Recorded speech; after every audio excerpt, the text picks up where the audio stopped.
Hi, BookTube, it's Amy. I'm back reading from the Anatomy of Bibliomania by Holbrook Jackson. We're on page 249 today with a section titled Books in Prison. Servitude, loss of liberty, imprisonment are no such miseries as they are held to be if books may be read or written. Many captive men can prove it. One eminent authority holds that it is only in prison that the acid test of what is readable is to be found. Whilst Gilbert Wakefield's incarceration in Dorchester Gaol opened up for him a new era of study. "I am so wholly immersed in my studies," he told Fox, "that my spirits are entirely recovered." And he used his confinement to combat some of that severe and unkindly reading in authors of less gaiety and elegance, which, in a happier situation, would have been contended with more tardily and reluctantly, if contended with at all. When Sir Thomas More was a prisoner in the Tower of London, he occupied his time reading and writing, until they took from him all his books, ink, and paper, which, being done, he applied himself wholly to meditation, keeping his chamber windows fast shut and very dark. And when they asked him why he did so, he replied, "When all the wares are gone, the shop windows are to be shut up." Boethius, imprisoned at Pavia, consoled himself with the thought of his library, decked with ivory and glass, and with the composition of the Consolatio. By this means he was enabled calmly to await his cruel execution, when a cord was tied round his head, until his eyes were almost forced from their sockets, and he was afterwards beaten with clubs until he died. Our footnote pointing us to Langford's Prison Books and Their Authors. In the prison of Seville, Cervantes planned Don Quixote, Sir Walter Raleigh wrote his History of the World in the Tower of London, and John Bunyan's Pilgrim Progress in prison at Bedford. Surrey, Lovelace, Southwell Prior, and Leigh Hunt all suffered imprisonment and found books and the composition of poems their sweetest consolation. And in our own time, Oscar Wilde wrote De Profundis whilst he was in Reading Gaol. "The golden day for Napoleon at St. Helena," says Ludwig, "was that on which the ship arrived bringing him a case of books."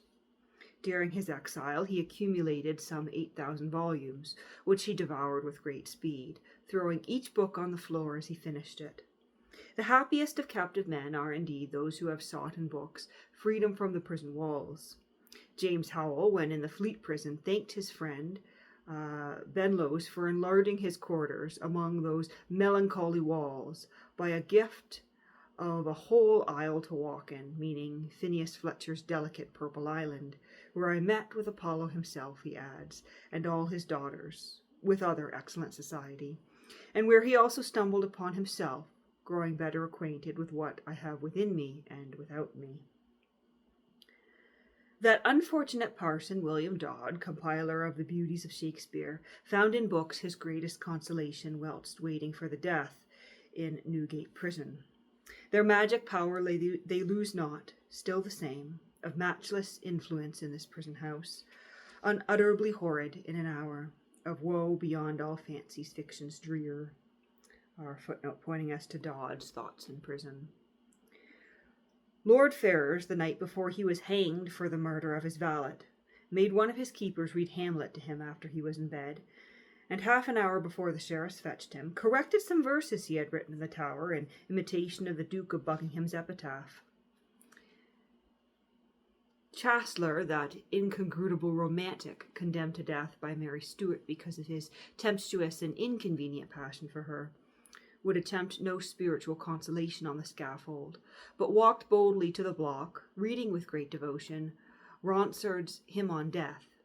Turning to the Queen's apartment, he exclaimed, "Farewell, fairest and most cruel princess in the world," after which he submitted to the strokes of justice, with the courage of a Rinaldo or an Orlando. When Monsieur le Comte de Corbière, minister of Charles and I'm blanking on my Roman numerals here. Charles of France, we'll continue on to say, minister of Charles of France, was condemned to lifelong imprisonment in the Chateau de Ham in Picardy, Jules Janin records, and we've got a line in French here. Il emporta dans sa prison ses grands amis, La Fontaine and Fenelon, Montaigne and Rabelais. Plus tard, quand il fut libre, enfin, grâce au bon roi Louis-Philippe, il revint doucement à ses livres et ne quitta plus sa libraire. And I'm hoping our footnote is going to take us to a translation in English. Yes. He took into prison his great friends, La Fontaine and Fenelon, Montaigne and Rabelais. Later on, when at last he regained his freedom, thanks to the good King Louis-Philippe, he returned peacefully to his books and did not again leave his library. Writers were the constant visitors of Leigh Hunt and Surrey Gowell, Byron, Moore, Keats, and they brought him books with which he solaced his lonely hours, turning his cell into a library. And Paul Verlaine, when imprisoned at Mons, prepared for the press his romance Sans Parole, and taught himself English by much reading of volumes in that Tauchnitz collection, which has helped myriads of travelers to turn the prison of a continental railway compartment into a pleasant study.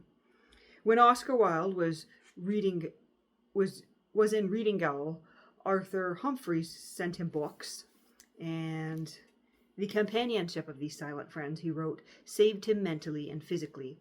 Each book was the hand of a friend. It lifted me out of the mire of despair and pain, where I had for a whole year been lying.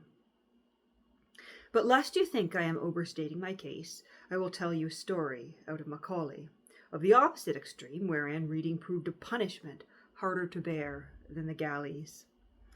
There was at one time a criminal in Italy who was condemned to choose for punishment between Guicciardini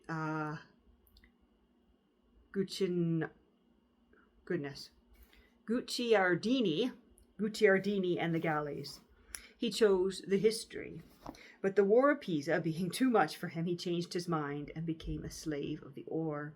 And in an opposite case, how the tedium of the monk in his cell has been relieved by reading is well known.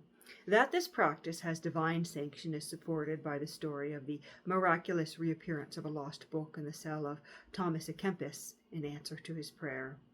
But I am o'erstepping the mark. What I am proving needs no proof. Solitude has but one greater ally than a book, namely a self-possessed man. For I hold with Montaigne that the greatest thing of the world is for a man to know how to be his own.